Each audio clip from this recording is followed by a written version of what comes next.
Social মিডিয়ায় পরিচয়। ধীরে ধীরে পরিচয় গিয়ে ঠেকে বন্ধুত্বে, বন্ধুত্ব গড়ায় পরিণয়ে।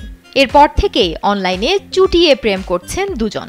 সেই প্রেমিকাকে একবার কাছ থেকে দেখতে বিয়ের স্বপ্ন নিয়ে প্রায় ৮০০ কিলোমিটার ছুটে গিয়েছিলেন প্রেমিক। কিন্তু প্রেমিকার দোরগোড়ায় গিয়েই ঘটল এক অবিশ্বাস্য ঘটনা, যা সেই যুবককে রীতিমতো হতভম্ব করে দিয়েছে। সুদূর বেলজিয়াম থেকে এক নারীর প্রেমে পাগল হয়ে ৭৬০ কিলোমিটার পথ পাড়ি দিয়ে ফ্রান্সে গিয়ে হাজির হয়েছিলেন এক যুবক। প্রেমিক মিশেল তার প্রেমিকা সোফির দোরগোড়ায় যাওয়ার পরই বাঁধল বিপত্তি। অপ্রত্যাশিতভাবে দরজা খুললেন এমন একজন, যিনি নিজেকে সোফির স্বামী হিসেবে পরিচয় দিলেন। আকাশ থেকে পড়লেন মিশেল। Original product, best service and best offer. Your right choice, Transcom Digital. সোফির স্বামী ফাবিয়ান বুতামিন পুরো ঘটনাটির ভিডিও করে সামাজিক যোগাযোগ মাধ্যমে প্রকাশ করেন।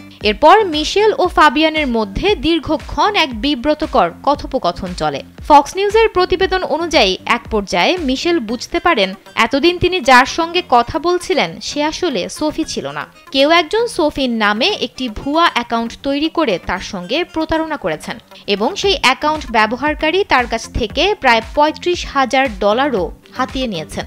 সোফি ভুজেলো নামের যে নারীর নামে এই প্রতারণা করা হয়েছে, তিনি আসলে ফ্রান্সের একজন বিখ্যাত মডেল। সামাজিক মাধ্যমে একটি ভিডিও প্রকাশ করে আসল সোফি ভুজেলো এই ঘটনায় দুঃখ প্রকাশ করেছেন। তিনি সবাইকে এমন ভুয়া অ্যাকাউন্ট সম্পর্কে সচেতন হতে এবং সাবধানতা অবলম্বন করতে অনুরোধ করেছেন।